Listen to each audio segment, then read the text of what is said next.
Hello दोस्तों, good morning. Myself Rahul from Lucknow. Welcome to my YouTube channel. दोस्तों, आप सब कैसे हैं? दोस्तों, अगर आप मेरे चैनल पे नए हैं तो रेड बटन दबा के चैनल सब्सक्राइब कर लीजिए, बेल आइकन दबा के नोटिफिकेशन ऑन कर लीजिए, ताकि जो भी वीडियो मैं अपडेट करूं उसका नोटिफिकेशन आपको हर दिन मिल सके और हर दिन कुछ न कुछ आप नया सीख सकें। मेरे साथ मेरे स्टूडेंट हैं, उनका नाम जान लेता हूँ। क्या नाम है और कौन सा डे है और क्या कॉन्फिडेंस लेवल है? Hello brother, good morning. क्या नाम है आपका? आदर्श। कितने डेज हो गए आज आपको लर्न करते हुए? 7 या 8 7 ईयर। कितने परसेंटेज आपको ड्राइविंग आ चुकी है? अप्रॉक्स 50%। 50 अब है ना? हाँ। तो चलो आज थोड़ा क्रॉस चेक करते हैं, ठीक है? अभी आपने कार का इंजन ऑन कर लिया। कार का इंजन ऑन करने से पहले क्या क्या एक्टिविटीज करी आपने? सीट बेल्ट लगाया, हाँ क्लच पूरा दबाया, हाँ, और गाड़ी स्टार्ट कर गाड़ी स्टार्ट कर। ठीक है। अभी आप कार को स्टार्ट करके फिर कौन से गियर में इसको मूव करोगे? फर्स्ट में। First gear. तो लगाइए फर्स्ट गियर। कट। चलो अभी राइट का सिग्नल दे दो, क्योंकि कार आपकी रुकी हुई है। कार यहाँ पे रुकी हुई है। अब अपने राइट वाले आरपीएम को चेक करते हुए धीरे धीरे गाड़ी को बढ़ा लेना। कभी भी खड़ी गाड़ी पे पूरा क्लच रिलीज नहीं करना होता है। एक चीज हमेशा ध्यान देना, नए लोगों के साथ जो न्यू बिगिनर होते हैं उनके साथ एक हमेशा प्रॉब्लम बनी रहती है, कार का इंजन बंद हो जाना। सेकंड गियर करो। और गियर और क्लच का मैचिंग होना जरूरी है आदर्श भाई, समझ रहे हैं? इधर पहले पूरा फुल क्लच दबा और इधर गियर टच हो गया। कुछ लोग क्या करते हैं, गियर पहले खींच देते हैं, क्लच बाद में दबाते हैं, है ना? तो आपको करना क्या है, सबसे पहले आपको क्लच दबाना, और क्लच ऐसे दबाना है जैसे फुटबॉल में आप किक मारते हो। बाइक में किक मारी है कभी? कभी बुलेट स्टार्ट करी है, पुरानी वाली बुलेट, उसमें कैसे किक मारते हैं? अगर जरा सा लापरवाही करी तो पैर गया, बैक मार देती ना किक। तो ये जो क्लच है ना, बाकी गाड़ियों के हिसाब से मेरी गाड़ी का क्लच थोड़ा सा टाइट है ना? अभी हमें चलना सीधा, वहाँ गोल चक्कर से यू टर्न मार के आना है। तो राइट में थोड़ा ध्यान रखना, राइट में ज्यादा मत जाना, क्योंकि राइट साइड से गाड़ियां आ रही है ना। स्लो रखना, देखना, slow slow slow slow slow. भाई नगर निगम है लखनऊ जिंदाबाद। हल्का राइट रखो, देख रहे हो? और 90% इन लोगों के पास लाइसेंस नहीं है ना?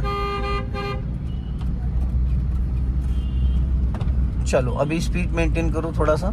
हाँ जाने दो, हल्का सा स्पीड मेंटेन करो। अब राइट वाला पैर ब्रेक पे लेके आओ।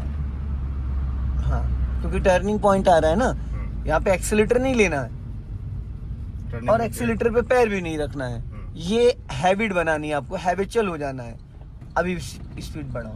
कई बार ऐसा होता है आदर्श भाई कि हमें एक्सीलेटर लेना नहीं है, लेकिन हम पैर एक्सीलेटर पे रखते हैं, तो जाने अनजाने में वो हल्का सा दब जाता है जब हम पैनिक कंडीशन में आते हैं। अभी स्पीड बढ़ाइए। अब राइट वाला पैर ब्रेक पे लेके आओ, क्लच दबा के थर्ड गियर करो मिड में। पहले न्यूट्रल करते हैं आदर्श भाई, न्यूट्रल। अब यहाँ पे एक मिस्टेक आपने करी, वो आपको अगर पता चल गई तो ठीक है, नहीं मैं बताता हूँ। आप सेकंड गियर से थर्ड की डायरेक्शन में ले जा रहे थे। आप सेकंड गियर में ही गियर को थर्ड की डायरेक्शन में ले जा रहे थे, जो कि इम्पॉसिबल है। गियर बॉक्स और खराब हो जाएगा। मेरी गाड़ी में तो चलो गियर में थोड़ा प्ले है, लोगों ने हिला हिला के इसकी वाट लगा रखी है, बट आप अगर अपनी नई गाड़ी चलाओगे तो उसमें इतना भी, इसका 2% भी प्ले नहीं होता है। तो इसमें जब भी आप कभी गियर लगाते हो तो आपको भी क्या करना था, जैसे कि आप देखो, क्लच दबा लो पूरा। हाँ, और मैं दिखाता हूँ। यहाँ देखो, ये था सेकंड गियर, ये इसको इधर इधर, ये न्यूट्रल और ये थर्ड हो गया। आपने क्या करा, ये यहीं से खींचना स्टार्ट कर दिया, जो कि गियर बॉक्स खराब हो जाएगा। समझ रहे हो? हमेशा गियर न्यूट्रल करके गियर लगता है। आप क्लच को फ्री करो। हाँ, अब यहाँ पे कर लो आप सेकंड गियर। क्लच पहले न्यूट्रल करो। हाँ, हल्के हाथों से न्यूट्रल बीच में। अब लेफ्ट लाओ, अब सेकंड। ये तरीका था, बट यहाँ पे आदर्श भाई आपका पूरा क्लच दबा नहीं था, गियर आपका अटका है, गियर हल्का सा फंसा है, क्योंकि आपने ना तलवे से क्लच दबाया है। उंगलियां जो आपकी हैं वो पेंडल से बाहर खिसक गई हैं। गोल चक्कर घूमना है पूरा। राइट सिग्नल दो। हाँ, चलो धीरे धीरे खिसकाओ। चलो चलो चलो चलो धीरे धीरे। हाँ, चलने दो चलने दो चलने दो, धीरे धीरे। हाँ, डरो मत। पूरा राइट सर्कल, पूरा इसका राउंड घूमना है।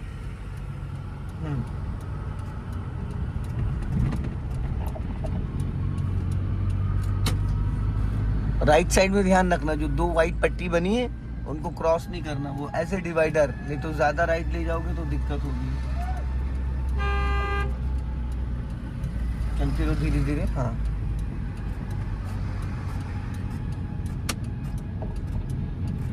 बहुत ज्यादा सटाइएगा नहीं। देखो मैडम,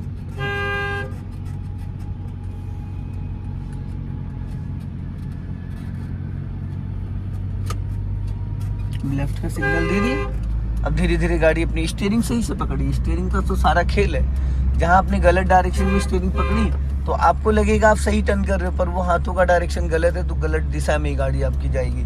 और मिड वाली लाइन में चलना है आपको, बीच वाली लाइन में, इसलिए मिड में चलना है ताकि पीछे से जो भी व्हीकल आए वो आपको डिस्टर्ब ना करे और वो आसानी से निकल जाए। अब सिग्नल बंद कर दो। कई बार ऑटो कट हो जाता है, कई बार नहीं होता। अगर आपने 1 राउंड स्टीयरिंग का पूरा घुमाया तब तो ऑटो कट होगा। अगर आपने 30% लिया है तो ऑटो कट नहीं होगा। अभी थोड़ी स्पीड मेंटेन करिए आदर्श भाई। हाँ, और थोड़ा स्पीड। अब राइट वाला हाथ 12 o'clock पे, राइट वाला पैर ब्रेक पे। पहले गियर को न्यूट्रल करो, फटाफट क्लच दबा के। अब छोड़ो सीधा बस। और गियर थोड़ा आप टाइट पकड़ लेते हो। गियर जब आप टाइट पकड़ते हो तो वो अपनी डायरेक्शन में जा ही नहीं पाता। थर्ड गियर सबसे इजी है, थर्ड और फोर्थ गियर सबसे इजी है, क्योंकि उसको न्यूट्रल करने के बाद वो थर्ड और फोर्थ की डायरेक्शन में, बीचों बीच में जहाँ पे रुकता है, अगर आप हल्का सा ऊपर कर दोगे मिड में तो थर्ड लग जाएगा। अगर हल्का सा इसको नीचे कर दोगे इधर सीधा सीधा तो फोर्थ लग जाएगा। ऊपर कर दोगे, क्योंकि न्यूट्रल के बाद इसका स्टॉपेज ही थर्ड और फोर्थ के बीच में होता है, तो सबसे इजीली थर्ड और फोर्थ है। अब मिड वाली लाइन में रहना, लाइन क्रॉस मत करना।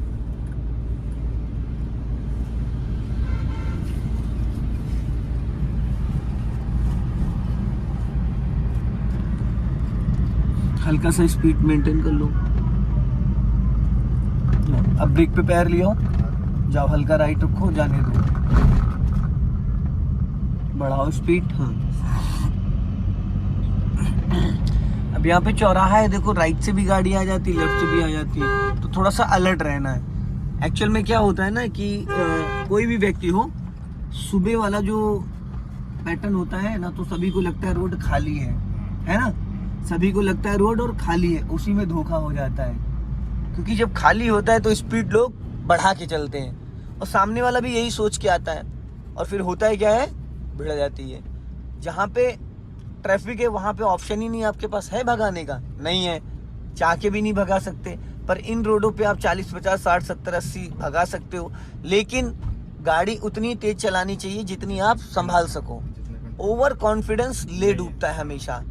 अभी आपने देखा था जब हम लोग उधर से आ रहे थे तो एक बाइक वाले का इसी पुल पे आ रहा था ना सामने से, और कैसे उसका बैलेंस बिगड़ा था, क्योंकि उसकी गाड़ी 100+ थी, उसकी गाड़ी 100+ थी, और वो टर्निंग पॉइंट जहाँ सामने टर्निंग, वहीं पे उसका बैलेंस डिसबैलेंस हुआ था। हर टर्निंग पे मैं क्यों बोलता हूँ कि राइट वाला पैर ब्रेक पे लिया हो, क्योंकि जब एक्सीलेटर से ब्रेक पे पैर लाने का जो प्रोसीजर होता है वही नहीं हो पाता है। क्योंकि नए लोगों के साथ क्या होता है, वो एक्सीलेटर पे पैर रखे रहते, वो सोचते ब्रेक, वो बाई मिस्टेक वो दब जाता है एक्सीलेटर। क्योंकि वहां पे अगर आपका पैर ब्रेक पे तो ही आप ब्रेक लास्ट मोमेंट पे लगा सकते हो। अगर आपका पैर एक्सीलेटर पे तो आप सोच रहे हो ब्रेक पर दब रहा है एक्सीलेटर, ये होता है। इसीलिए मैं हर बार बोलता हूँ जब भी गियर चेंज करना होता है कि राइट वाला पैर ब्रेक पे लाओ। क्या ब्रेक की नीड होती है? नहीं होती है। टर्निंग पॉइंट पे मैं बोलता हूँ ब्रेक पे पैर लाओ, गाड़ी ऑलरेडी सेकंड गियर में चल रही, 20- चल रही, क्या ब्रेक की जरूरत है? नहीं है। पर होता है क्या है आदर्श भाई, मोस्टली जब हम कार ड्राइव करते हैं न्यू विगनर, तो ज्यादातर हमारा पैर एक्सीलेटर पे रहता है, और जब एक्सीलेटर पे रहता है तो हम आदत किसकी डाल रहे हैं? एक्सीलेटर की। और इमरजेंसी में जरूरत किसकी पड़ती है? ब्रेक की। और दबा क्या देते हैं हम? एक्सीलेटर। तो मेरा मानना ये है कि जब आपको एक्सीलेटर की नीड ना हो, 1 सेकंड, 2 सेकंड, 4 सेकंड, 10 सेकंड आप ब्रेक पे पैर लाके होल्ड करो। अब जैसे अभी आप चल रहे हो थर्ड गियर में, अब आप ब्रेक पे पैर रखे हो, अब यहाँ से कम 400 मीटर तक एक्सीलेटर की कोई नीड नहीं है, क्योंकि यहाँ पे डाउन हिल आ गई। अब यहाँ पे आपको ब्रेक की जरूरत पड़ेगी। गाड़ी को रखना है आपको लेफ्ट वाली लाइन में, ठीक है? लेफ्ट वाला पैर आपका क्लच पे रहेगा, राइट वाला ब्रेक पे रहेगा। अब यहाँ पे आपको एक्सीलेटर को छूना ही नहीं है। कुछ लोग क्या करते हैं, एक्सीलेटर पे पैर रखे रहते हैं और वो कहते हैं मैंने एक्सीलेटर दबाया नहीं है। माय डियर, आपने दबाया नहीं तो आपने हटाया भी तो नहीं ना, आपने दबाया नहीं तो आपने हटाया भी तो नहीं। पैर तो आप एक्सीलेटर पे रखे हो, एक्सीलेटर पे पैर रखने से ब्रेक थोड़ी लग जाएगा? नहीं। अब आपका पैर यहाँ पे ब्रेक पे है, अब हल्का सा आप ब्रेक ले लो बिना क्लच के, क्योंकि आप थर्ड गियर में हो, स्पीड आपकी 30 है। हाँ, अब आपने बस अब इतना ब्रेक लिया, अब आपकी स्पीड आ गई 20, आ गई, गियर थर्ड है।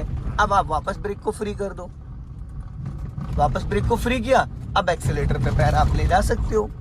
आपका गियर तो वो थर्ड ही है, गियर तो आपने न्यूट्रल किया नहीं, और ना आपको गियर चेंज करने की यहाँ जरूरत थी, क्योंकि स्पीड ऑलरेडी मेंटेन थी। तो यहाँ पे आपने अब वापस एक्सीलेटर पे पैर रखा है। तो इस तरीके से अब यहाँ पे करीब 300 से 400 मीटर तक की आपको एक्सीलेटर की जरूरत थी नहीं थी।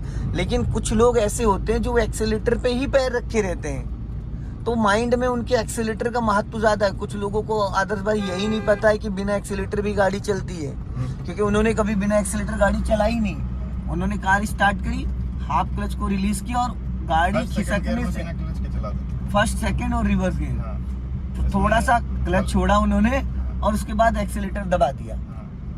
तो उन लोगों की क्लच प्लेटें भी बहुत जल्दी चली जाती है, इंजन भी बहुत जल्दी हीट करता है। और आप फर्स्ट गियर में जब भी गाड़ी को उठाते हैं तो धीरे धीरे इक्वल प्रेशर से क्लच को रिलीज करें और गाड़ी आपकी मूव कर जाएगी। लेकिन बात एक यहाँ पे ये भी आती है कि जैसे आप किसी रेड लाइट पे खड़े हो तो आप धीरे धीरे बिना एक्सीलेटर के, हाँ गियर डाउन करो, पहले न्यूट्रल, आदर्श भाई न्यूट्रल न्यूट्रल, हाँ अब लेफ्ट ला के सेकंड गियर, ये फोर्थ है डियर, फोर्थ है, लेफ्ट दबाओ ना गियर लीवर, हाँ चलो देखो, छोड़ो क्लच। अब देखो आपने इतने में रायता बना दिया, बूंदी का घिया का दोनों, छोड़ो क्लच, हल्का एक्सीलेटर लो सेकंड गियर में। बट आप पता है आपके साथ गियर में दिक्कत क्यों आती है? कभी फील किया आपने इस चीज को? आप गियर लीवर को बहुत टाइट पकड़ते हो, बहुत टाइट पकड़ते हो इसको, बहुत लाइटली, जितना लाइट, इसको एज ए पेन की तरीके से पकड़ना है। जब आप इसको एज ए पेन की तरीके से पकड़ोगे तो बहुत हल्के हाथों से गियर लगेगा। जब आप गियर को पूरा टाइट कर लेते हो ना, इसको कस लेते हो, तो गियर लीवर लेफ्ट और राइट का जो उसका जो मूवमेंट है वो हो ही नहीं पाता है। इस वजह से गियर आपसे अटकने लगता है। अभी थोड़ी सी स्पीड बढ़ाओ, जाओ, हाँ अब राइट वाला पैर ब्रेक पे लाओ, थर्ड गियर करना, पहले इसको न्यूट्रल करो जल्दी से, चलो चलो चलो करो, हाँ न्यूट्रल करो, छोड़ दो, अब ऊपर कर दो बस। गियर को टाइट मत करो, जाने दो। गियर को हमेशा लाइट पकड़ो, जैसे हम पेन को पकड़ते हैं ना, हल्के, खाली पेन को इशारे से पकड़ते हैं। अगर हम पेन को टाइट कर लें तो क्या हम लिख पाएंगे? पेज ही फट जाएगा। तो उसी तरीके से आप इसको थोड़ा टाइट कर रहे हो, थोड़ा सा इस पे और फोकस करिए, बाकी अच्छा चला रहे, नो डाउट। कब आ रही है आपकी गाड़ी?